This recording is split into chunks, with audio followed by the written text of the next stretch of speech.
Welcome to Northern Dark True Canadian Crime. Tonight, we're doing something different. It's Halloween, a night built on fear and stories, ghosts, shadows, things you swear you saw in the corner of your eye. But in Canada, some of those stories are rooted in very real tragedy. Places where crimes, accidents, and violence have bled into legend. So tonight we're not looking at one case. We're opening the door to 4 of Canada's most haunted crime sites. First, the Screaming Tunnel in Niagara, the shadowed halls of Toronto's Don Jail, the Gibraltar Point Lighthouse on the Toronto Islands, and the Banff Springs Hotel, where some say the bride still dances alone. We hope you enjoy tonight's episode.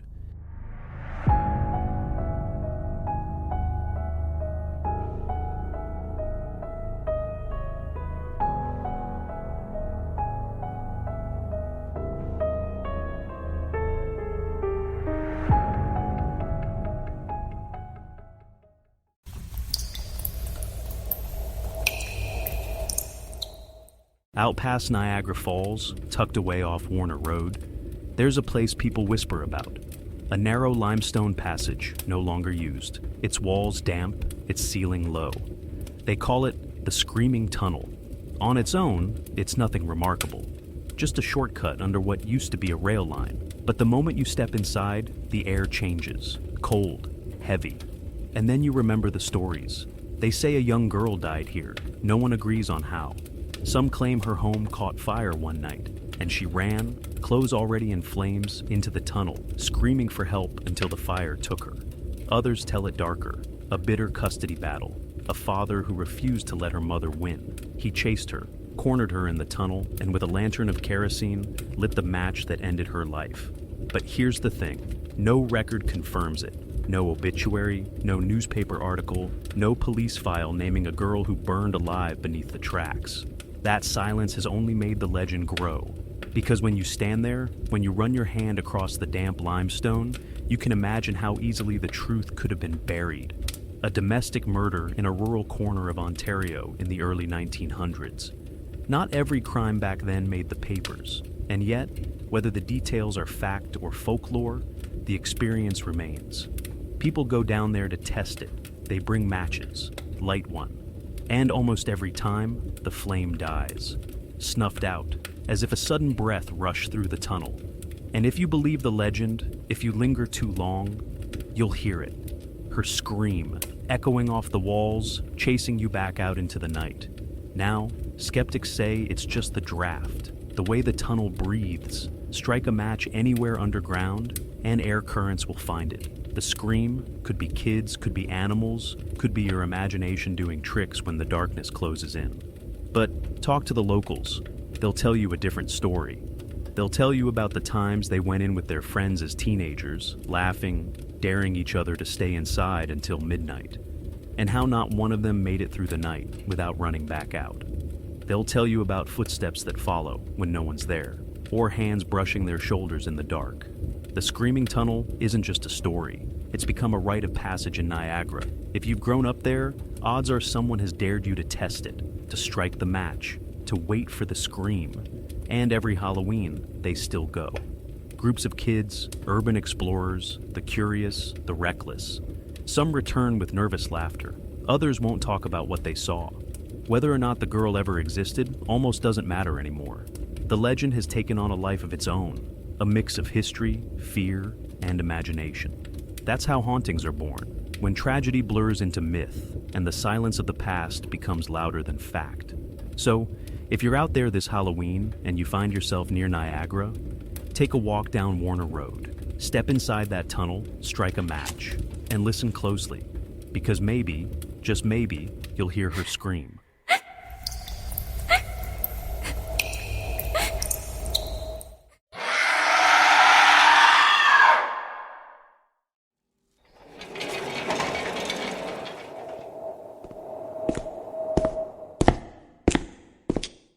At first glance, the Don Jail doesn't look like a place of horror. Built in 1864, it's all limestone arches and thick wooden doors, more like an old courthouse than a prison. If you walk around the back of the building in the old jail yard, you can see where the prisoners scratched their initials into the stone. But step inside and the stories start to creep in. They called it the Palace for Prisoners. But that was a cruel joke. Within a decade, it was already notorious. Cells meant for one man held 3, sometimes 4. Disease spread through the corridors, tuberculosis, influenza. Men coughed themselves to death behind iron bars. The punishment block was worse. Solitary confinement in total darkness. Prisoners chained, hands raw from the cold iron, nails scratching stone just to prove they still existed. Guards spoke of screams echoing through the night, unanswered until they faded away. Executions were held here too. More than 30 men hanged inside its walls. The most famous, and the last in Canadian history, were Arthur Lucas and Ronald Turpin. Lucas was an American, accused of a Detroit murder for hire that spilled into Toronto. Turpin had shot and killed a police officer after a traffic stop gone wrong. Different crimes, different lives. But on December 11th, 1962, they were marched to the scaffold together. Midnight struck. 2 ropes hung side by side. Witnesses said Lucas's body twitched for minutes after the drop. Turpin's neck snapped clean. Canada never hanged another prisoner again, but many believe their presence never left that room. Guards who patrolled the East Wing swore they felt sudden drafts, as though someone had brushed past them. Some said they heard the creak of the rope in the gallows room long after it was dismantled. A few even claimed to see figures. 2 men, side by side, fading into the shadows. But it's not just Lucas and Turpin. The Don Jail housed some of Canada's most violent criminals.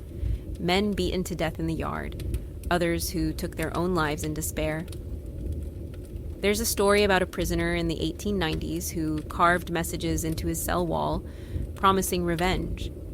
Weeks later, he was found hanging in his cell. Guards later refused to enter that block at night, convinced his spirit still stalked the hall. Renovation crews in the 1970s refused to finish their shifts after doors slammed shut on their own, tools vanished, or the echo of footsteps followed them down empty corridors. Nurses who later worked in the adjoining hospital wing told stories of hearing chains dragging across the floor, even though no shackles had been used there for decades.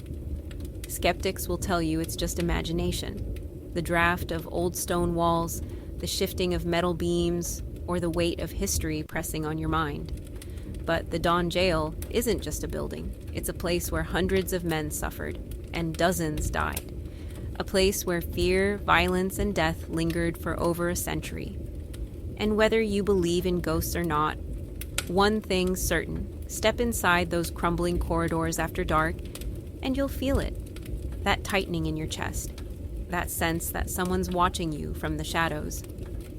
Today, it is part of the administrative buildings of the Bridgepoint Hospital, but if you ever walk past Broadview Avenue at night, look up at those barred windows. You might see nothing but darkness. Or maybe, just maybe, you'll see the outline of a man staring back, one of the prisoners who never left.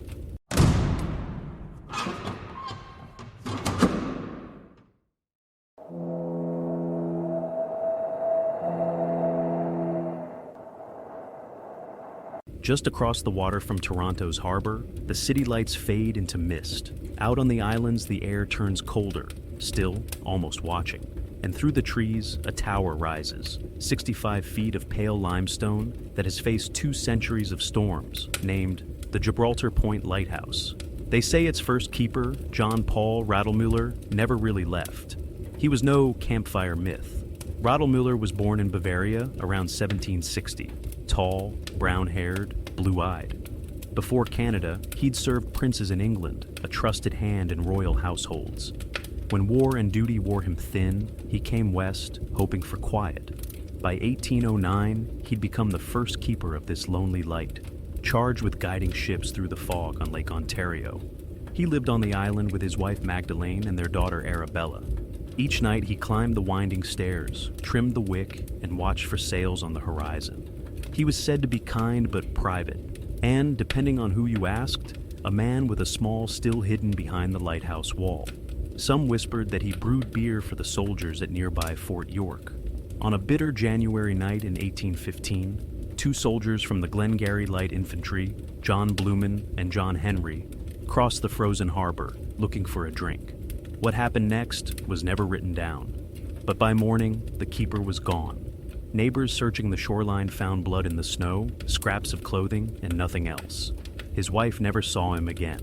The soldiers were arrested, tried for murder, and released that spring. The York Gazette called it a barbarous and inhuman crime, yet with no witness and no body, the case went cold. The light kept burning. His family moved inland. The tower stood alone, just wind, stone, and the soft roll of waves. Then the stories began. Keepers swore they heard knocks on the oak door at night, deliberate and heavy. They'd open it to find fresh snow, untouched. Others heard boots climbing the spiral staircase when no one was inside. Sometimes a glow, dim, golden, would drift window to window, as though an invisible hand still carried a lantern up the tower. Old Ratty, they said, was still at work, still tending his light. In 1893, a later keeper, George Durnan, claimed he dug up fragments of a coffin and a human jawbone near the base of the tower. Some believed he'd found Rattlemiller. Others believed he'd disturbed him. Historians have tried to untangle fact from folklore.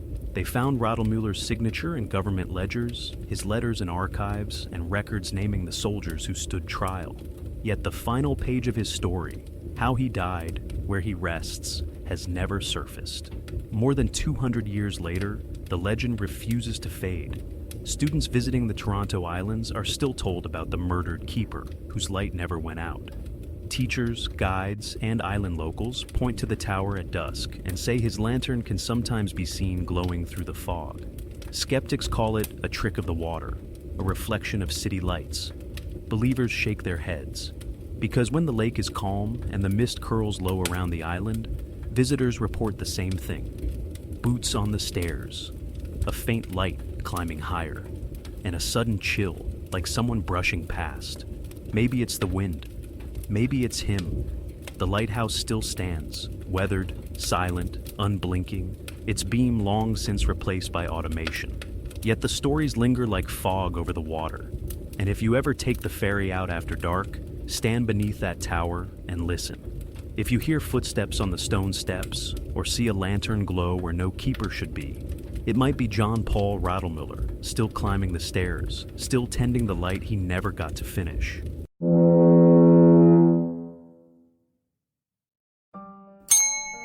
Hello, welcome to Banff Springs Hotel.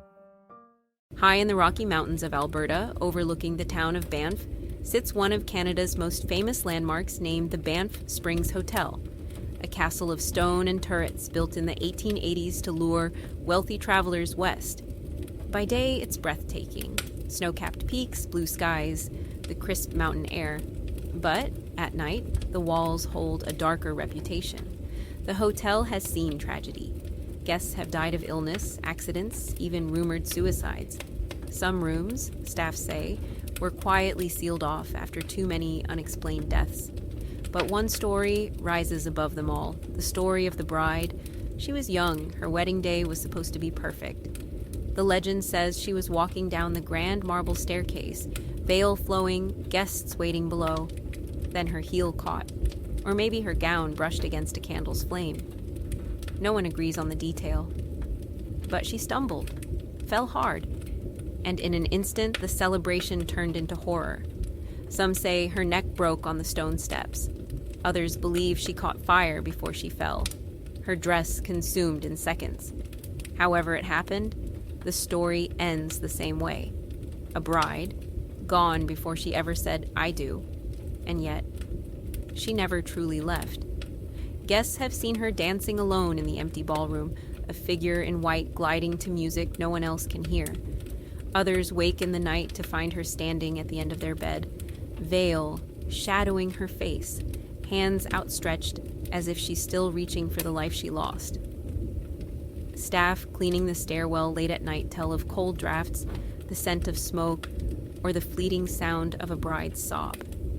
The hotel doesn't deny it. In fact, the bride has become part of its identity. The Fairmont Banff Springs sells postcards, ghost tours, even markets its haunted history. But for those who've seen her, it doesn't feel like a story to sell. It feels like a grief that never settled, a moment of terror replaying itself again and again in stone. And she's not alone. Some visitors claim to have met Sam the Bellman, a longtime employee who died in the 1970s but still appears in uniform, helping lost guests find their rooms. Others talk about room 873, a suite bricked over after a murder-suicide where a family was supposedly slaughtered. Guests still swear they hear pounding on the walls where the doorway once was, but the bride is the one people remember, maybe because there's something so human in her story. A life full of hope, cut short in a single slip, a celebration turned into tragedy. It's the kind of moment that sticks, the kind that refuses to fade. So, if you ever stay at the Banff Springs, walk the staircase at night. Step into the ballroom when it's empty. Listen for the soft notes of a waltz. You might see nothing but shadows. Or, if you're unlucky, you might catch a glimpse of her, the bride still waiting to finish her dance. Tonight we've walked through 4 places where crime and tragedy left something behind. The Screaming Tunnel in Niagara, where fire and fear still echo in the stone. The Don Jail in Toronto, where the walls are soaked with punishment, execution, and suffering. The Gibraltar Point Lighthouse, where a keeper vanished into violence and the light was never the same. Or the Banff Springs Hotel, where a bride's last step became a legend that still dances. Each story blurs the line between history and haunting. The facts are there: death, violence, injustice. But over time, the sharp edges of those crimes turned into whispers, shadows, and ghost stories. That's what Halloween is in the end. A night where fear is given shape, and the past refuses to stay quiet. So whether you believe in ghosts or just in the weight of memory, these places remind us of something important. Crime doesn't always end with a verdict. Sometimes it lingers, in tunnels, in prisons, in hotels and lighthouses, in the stories we keep telling long after the bodies are gone.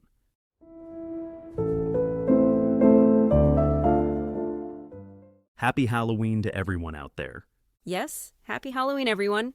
You know, I've done that walk out to Gibraltar Point. Middle of the day, bright sun, and it still feels strange out there, like the air just remembers. Yeah, there's something about that spot.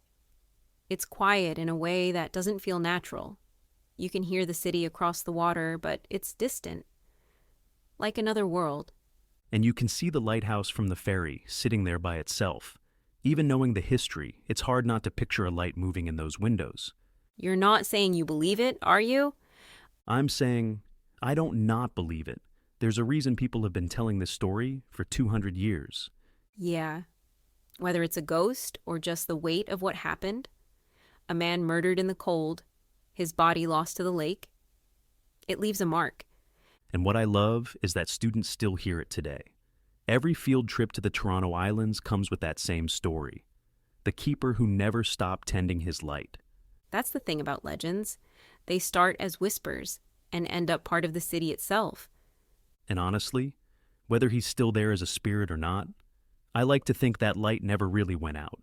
All right, I think that's enough haunting for one night. If you're listening in the dark, maybe check behind you.